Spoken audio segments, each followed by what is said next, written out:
My name is Evelyn Carter, and I have lived my entire 63 years in the shadow of a single sentence. It was a sentence uttered in a room thick with cigar smoke and the clinking of whiskey glasses, a room that celebrated the end of one man's working life and the beginning of the long, slow sunset of my own sense of self.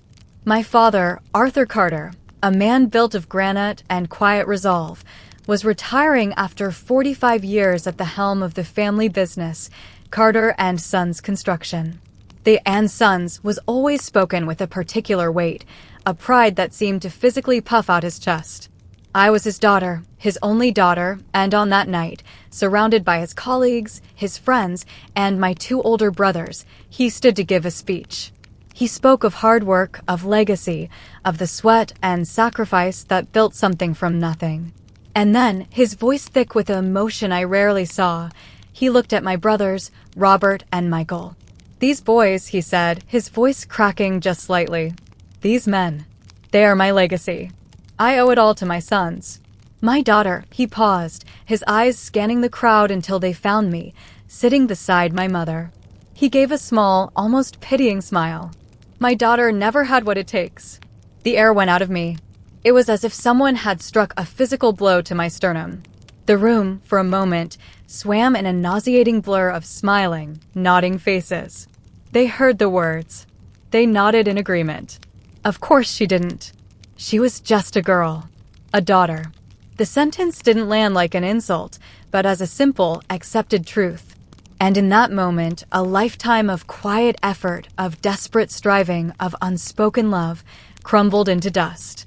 I remember the feel of the cold, smooth stem of my wine glass beneath my fingers, the way my mother's hand fluttered nervously to her pearls, her eyes darting to me with a pained sympathy that only made it worse. I offered a tight, small smile, a nod of acquiescence. It was the performance of a lifetime, pretending that his verdict hadn't just dismantled the very foundation of who I was. That was 20 years ago.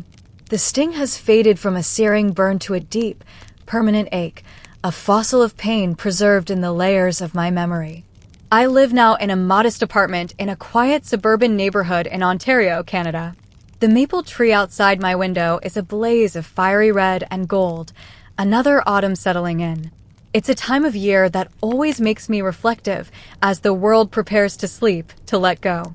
I find myself, more and more, sifting through the artifacts of my own life, trying to understand the story they tell. Was it true? Did I never have what it takes? Or was what I had simply not what he was looking for? My father's world was one of tangible things. It was the smell of sawdust and damp concrete, the solid heft of a hammer, the clean, straight line of a well-poured foundation.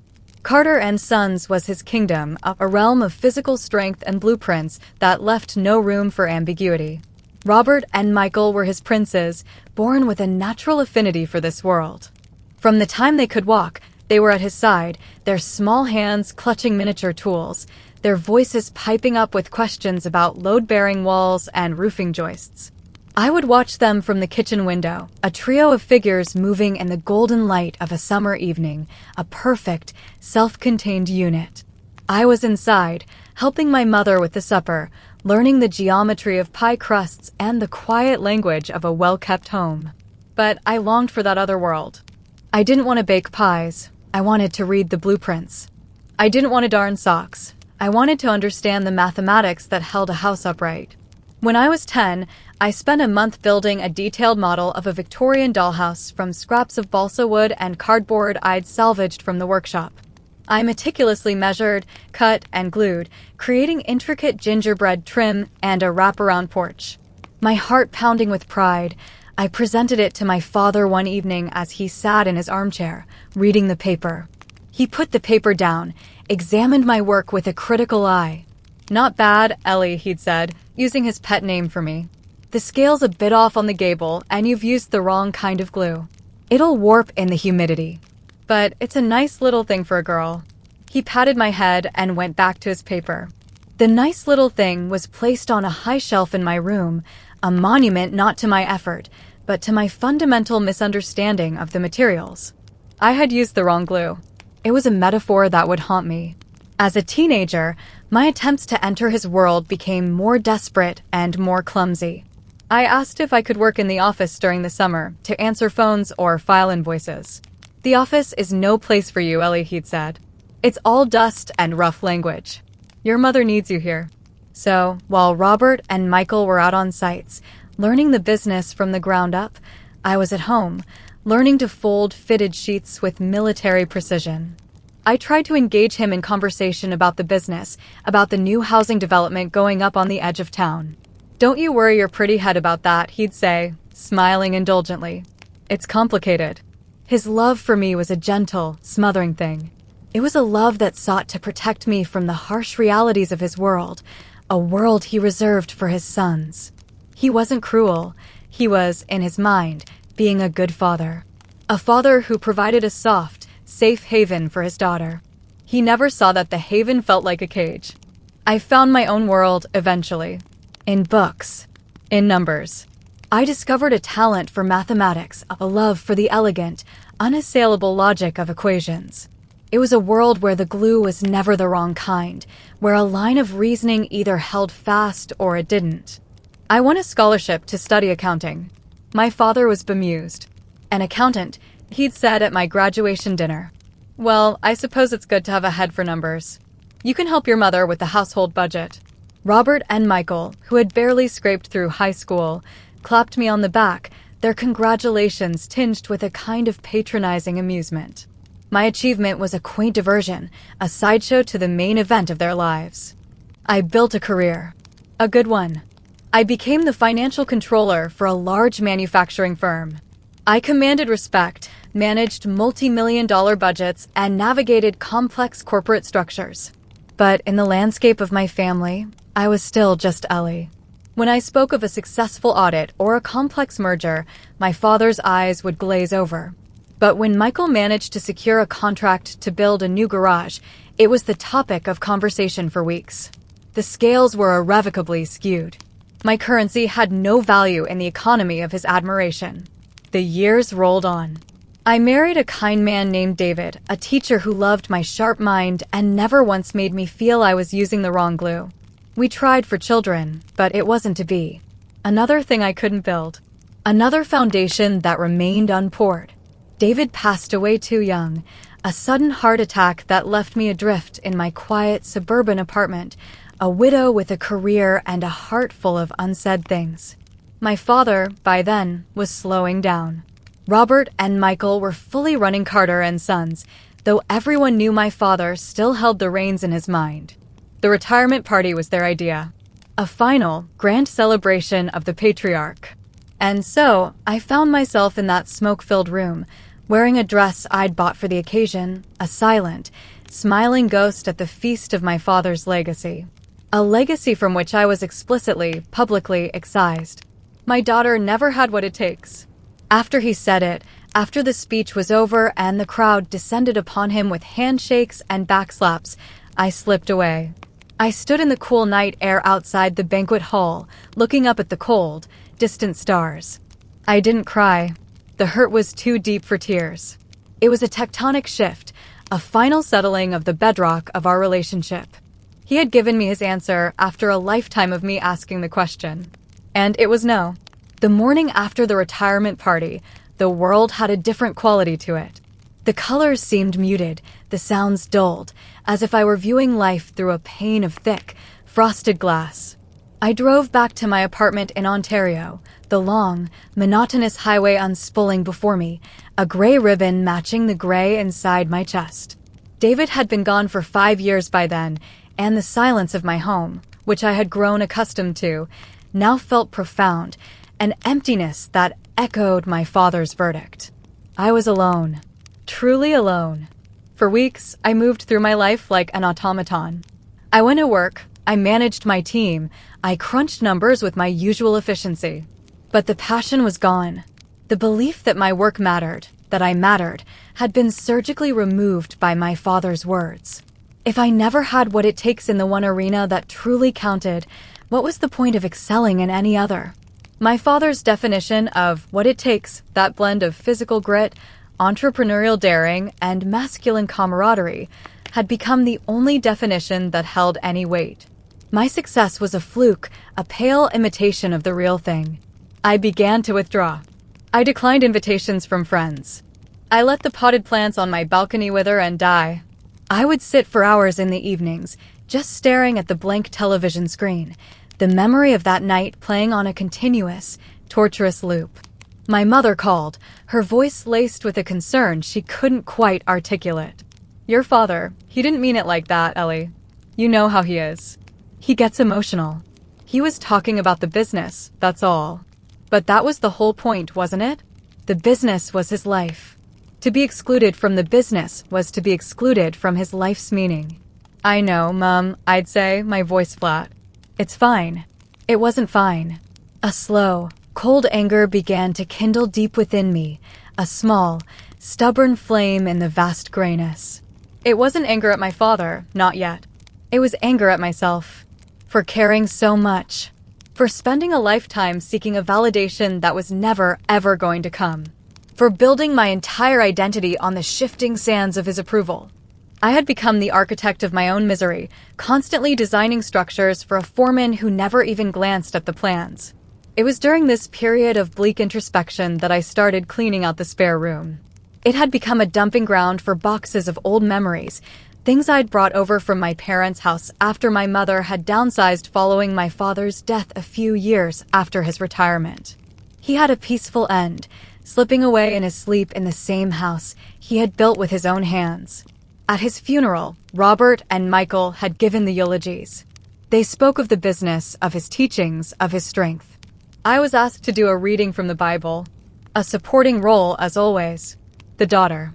The one who never had what it takes. The box was tucked away at the back of the closet, a dusty, cardboard time capsule labeled Arthur's Papers in my mother's neat script. I had avoided it for years. The thought of sifting through his things felt like a violation, or worse, an invitation to more pain. But the cold anger in me pushed my hands forward. I lifted the lid. On top were the things I expected. Old ledgers from the business, their pages filled with his distinctive, heavy handwriting. Invoices, receipts, estimates. The dry bones of Carter and Sons. I sifted through them, my fingers tracing the numbers that had been so important to him. And then, beneath a ledger from 1975, I found it. A smaller, black, hardbound notebook, its cover worn soft at the edges. It wasn't a business ledger. I opened it. My breath caught in my throat. It was his handwriting, but different. Less the aggressive scrawl of the job site, more deliberate, slower. It was a journal. My father, the man of few words, the granite block, had kept a journal. The first entry was dated just a month after his retirement. My heart began to pound a sick, rhythmic beat against my ribs. I was terrified of what I would find. More confirmation? More evidence of my inadequacy? I sat on the floor of the spare room, my back against the wall, and began to read. October 15th. The house is too quiet. Retirement is a strange beast. Spent the day puttering in the shed. Doesn't feel the same. The boys are running things well. They don't need my advice. Feels odd. The entries were sporadic, sometimes just a line or two. He wrote about the weather, about his garden, about missing the daily rhythm of the site. And then, an entry from a few months later. January 22nd. Saw Evelyn today. She came for Sunday dinner. She looked tired. She's still with that company, doing well for herself, I suppose. Tried to ask her about it, but the words wouldn't come. She talked about cash flow projections. I didn't understand. Felt like a fool. Robert never talks about things I don't understand. It's easier. I stared at the page. Felt like a fool. The words were so alien, so utterly contrary to the image of my father. He felt foolish? Around me?